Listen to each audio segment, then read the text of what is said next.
Since when did normal blood results become the final word? It wasn't so long ago that I felt like a stranger in my own body. Anxiety through the roof, staring at the ceiling all night, and periods so heavy they deserved their own FEMA response. I remember begging my doctor for a full hormone panel until he finally agreed. But a week later, when he called to tell me everything looked fine, I felt defeated, like I'd have to live this way forever. According to a Gennev survey of midlife women, 72% of us say we've had to figure out our hormone symptoms on our own after being told our labs were, quote, within normal range, end quote. But before you toss those test results in the round file, do you really understand what your numbers mean?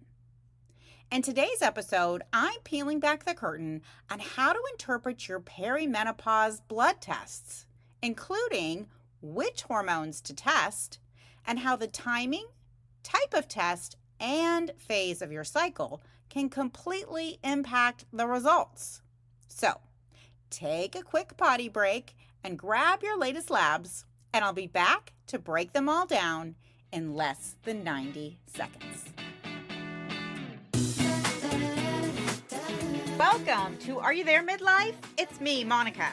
Hi, I'm Monica Topetti, wife, mom, health coach, and hormone imbalance survivor. And I'm on a mission to help women in midlife balance hormones naturally without drugs, doctors, or divorce. Are you tired of dealing with heavy, painful periods that look like a crime scene? Are you sick of struggling with anxiety, fatigue, or brain fog that... What was I just saying?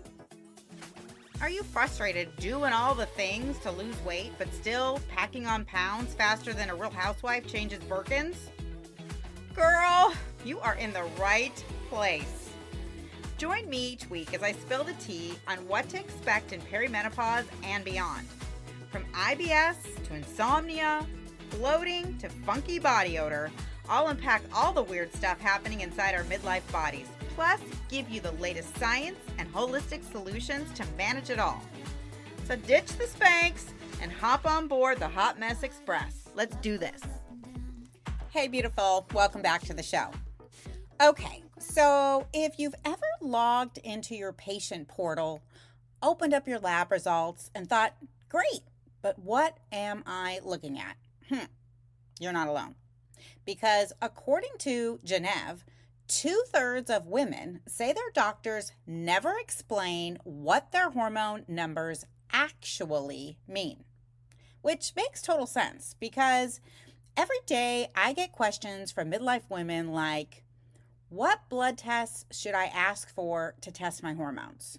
Or what's the most accurate test, blood, saliva, or urine? Or why are my recent lab results completely different from last month's? And what do I do when my doctor refuses to run a hormone test? Last week in part 1 of this 2-part episode, we talked about why your labs can look normal even when your hormones are not.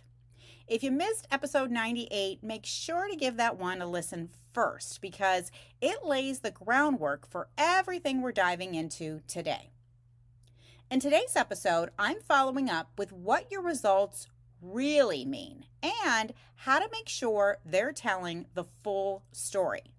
Because when it comes to perimenopause, it's not just about which hormones to test, it's about when to test, how to test, and whether your doctor's connecting the dots or just checking the boxes. So, if you've ever looked at your labs and thought, something still is not adding up, stick around because we're about to make sense of it all. All right, let's dive in. Make sure to grab a pen and a paper or open the Notes app on your iPhone because today's episode is going to be super tactical. Let's start with the first question I get in my DMs, or honestly, the one almost every woman asks before we start working together. What blood tests should I ask for to check my hormones? Now, there are 4 main hormones that may be worth testing during perimenopause: progesterone, estrogen, cortisol, and thyroid. First up, let's talk about progesterone. That's your calming, sleep-supporting, peacekeeping hormone, and it's usually the first to dip beginning in perimenopause. When progesterone drops, that's when you start noticing things like poor sleep, anxiety out of nowhere, and PMS that can clear a room. To measure progesterone accurately, you want to ask for a serum progesterone blood test about 5 to 7 days after you ovulate. For most of us, that's roughly day 21 of a 28-day cycle. Now, this is really important, so listen up. If you test too early or too late, your lab numbers could come back within normal range when you actually are estrogen dominant, which is one of the most common hormone imbalances in women aged 35 and up. Progesterone is measured in nanograms per milliliter. Don't worry, you don't have to remember that. I'm going to tell you what all your numbers and measurements mean in just a few minutes. But first, let's talk about estrogen, specifically estradiol or E2. Estradiol is the biologically active form of estrogen that keeps our skin plump, our moods balanced, and our brains sharp. If your estradiol is too low, you might experience symptoms like hot flashes, brain fog, or Sahara-level dryness. If it's too high, you might experience bloating, breast tenderness, or weight that won't budge no matter what you do. Make sure to ask your doctor for an estradiol-only test. Now, some doctors may order a full estrogen panel, but that includes weaker forms of estrogen like estrone, E1, and estriol, E3, which can skew your results and make your estradiol appear off. Estrogen is measured in picograms per milliliter, and it's best tested around day 3 of your cycle to check your baseline, meaning what your estrogen normally is, and then, if you can, mid-cycle to confirm that you're ovulating. Next is cortisol. That's our body's main stress hormone. If your cortisol is too high, you might experience symptoms like cravings for sugar or salt, difficulty falling asleep or staying asleep, or feeling tired but wired, especially at night. When cortisol is low or depleted, you can develop adrenal fatigue. That's a common hormone imbalance in midlife women, and it's marked by morning exhaustion, midday energy crashes, and relentless brain fog. If you're testing cortisol with a blood test, again, timing can be everything. You want to make sure to ask for an AM cortisol draw around 8 a.m. That's when your levels should naturally peak. Cortisol is measured in micrograms per deciliter, but one blood draw is only going to give you a snapshot of your cortisol, not the whole story. To really get an accurate measurement, you need to know how cortisol shifts throughout the day. That's why I recommend a saliva or dried urine test, often called the Dutch test, because it measures cortisol multiple times in a 24-hour period. Now, spoiler alert, most traditional doctors will only run blood tests. For saliva or Dutch testing, you're likely going to need a functional medicine doctor, or you can use a direct consumer lab where you can order your own tests. Neither of these options is typically covered by insurance. Last up are thyroid hormones, and that's our body's metabolism control tower. When your thyroid levels are low, symptoms can include fatigue, constipation, sensitivity to cold or heat, or even sudden unexplained weight gain. Now, a lot of doctors stop at just testing TSH, which stands for thyroid stimulating hormone. But that only measures how well your brain is signaling your hormones, your thyroid, to produce hormones, not how much active thyroid hormone is actually circulating. So, in order to see the complete picture, you want to ask your doctor for a full thyroid panel.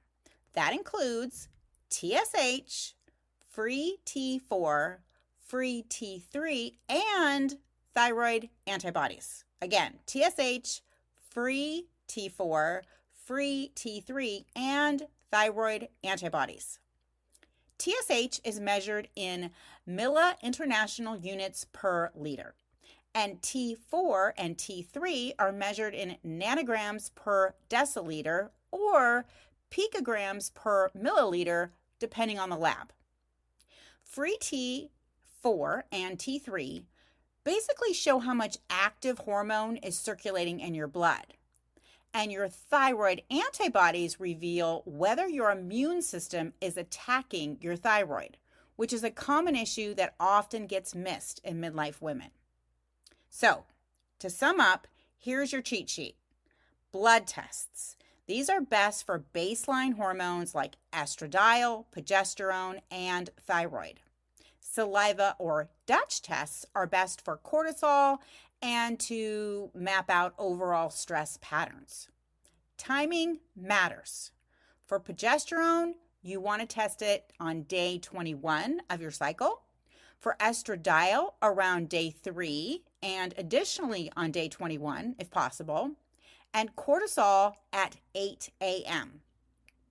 In terms of thyroid, you just want to make sure you get it tested in the morning before taking any medications or supplements. This is really important. If you're not testing the right hormones at the right time, you can end up with misleading lab results that can send you down a Google rabbit hole. Or, and this was me, a round robin of specialists trying to figure out what's causing your symptoms. So here's the thing.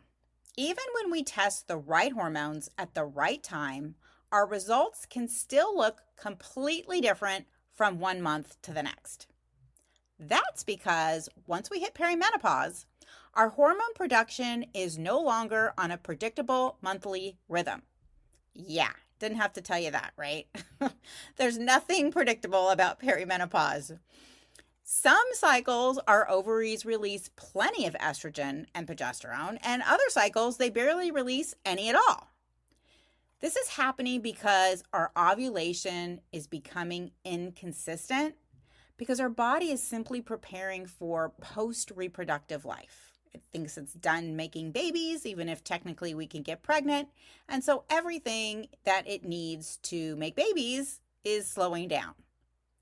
Without consistent ovulation, progesterone production drops and estrogen levels are still falling and rising unpredictably.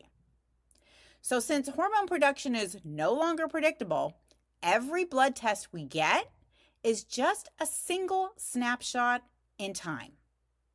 And depending on where you are in your cycle or what's going on with your stress or your sleep, those numbers can shift dramatically. That's also why your labs might say your hormones are within normal range 1 month, but say something entirely different the next.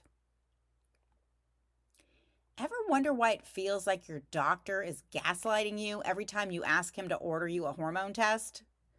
It's probably because he knows that hormone levels can fluctuate, not just week to week, but even hour to hour. So, if you've been told your labs are normal, yet you still feel like something's off, you are right to question it. Your symptoms are real, and your labs might be missing your full hormonal picture. Okay, I will be back to share exactly how to interpret your labs and what the numbers really mean in just a minute. But first, What can you do if your doctor refuses to order another hormone blood test or won't run one at all? You can start by identifying your hormone patterns with my free hormone symptom profile assessment available right now at bit.ly/take my hormone quiz. First, this assessment is going to tell you if you have a hormone imbalance, even if it's not showing up yet in your blood work.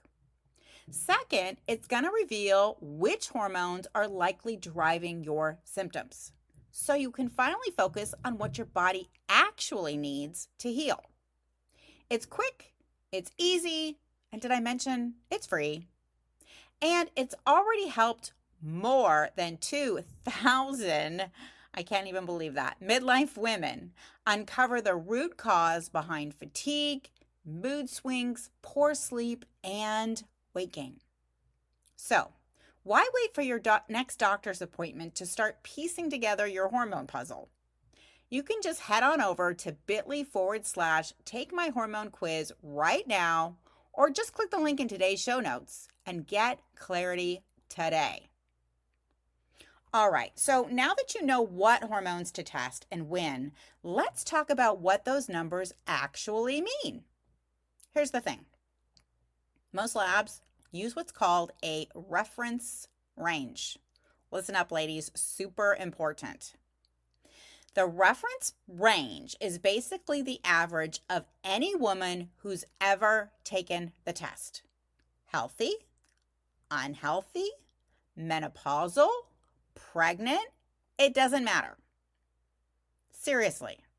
So when your doctor says your labs are within normal range, all that really means is that you're not outside that huge range. But normal is not the same as optimal. Optimal ranges fall in that sweet spot where your hormones are balanced, your symptoms are minimal, and you actually feel like you. So let's get into some actual numbers, beginning with progesterone. Most labs, conventional labs, will call anything between 1 to 20 nanograms per milliliter normal.